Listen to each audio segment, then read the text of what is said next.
Hello guys, നമുക്കിന്നിങ്ങനെയാണ് ക്രോഷയുടെ basic ആയിട്ടുള്ള split not ചെയ്യാൻ നോക്കിയാലോ. അതിനായിട്ട് ഞാനിവിടെ 3mm ഒരു ഹുക്കും ഒരു 10 രൂപയുടെ ഒരു യാണുമാണ് മേടിച്ചിരിക്കുന്നത്. സ്പ്ലിറ്റ് നോട്ട് ചെയ്യാനായിട്ട് വീഡിയോയിൽ കാണുന്ന പോലെ നമ്മുടെ ഒരു വിരലിൽ ഇങ്ങനെയൊന്ന് നൂല് ചുറ്റി കൊടുക്കുക.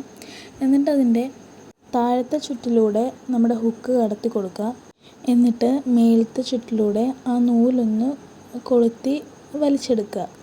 ഇങ്ങനെയാണ് നമ്മൾ സ്പ്ലിറ്റ് നോട്ട് ചെയ്യുന്നത്. എന്നിട്ട് ആ നൂലൊന്ന് വലിച്ച് ടൈറ്റ് ചെയ്ത് കൊടുക്കുക. ഒരുപാട് ടൈറ്റ് ചെയ്യണ്ട, ഹുക്കിന് ഈസി ആയിട്ട് മൂവ് ചെയ്യാൻ പറ്റണം. ആ ഒരു രീതിയിൽ ടൈറ്റ് ചെയ്ത് കൊടുക്കുക. ഇനി നമ്മൾ ഇപ്പോൾ കാണിക്കുന്നത് സ്പ്ലിറ്റ് നോട്ട് ചെയ്യാനുള്ളൊരു എളുപ്പ വഴിയാണ്.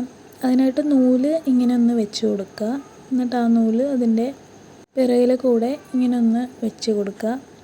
എന്നിട്ട് അതിൻ്റെ സെൻറ്ററിൽ കാണുന്ന ആ നൂലിൽ ഒന്ന് പിടിച്ച് വലിച്ചു കൊടുക്കുക.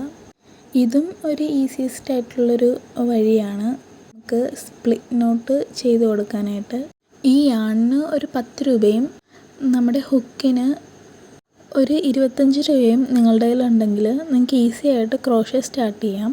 ഇനി അങ്ങോട്ട് നമ്മുടെ ചാനലിൽ ക്രോഷയുടെ ബേസിക് ആയിട്ടുള്ള കാര്യങ്ങളൊക്കെ ആയിരിക്കും നമ്മൾ പഠിക്കാൻ പോകുന്നത്. അപ്പോൾ നിങ്ങൾക്ക് ക്രോഷേ പഠിക്കാനായിട്ട് ഇഷ്ടമുണ്ടെങ്കിൽ നമ്മുടെ ചാനലൊന്ന് സബ്സ്ക്രൈബ് ചെയ്തുകൂടെ സപ്പോർട്ട് ചെയ്യുക.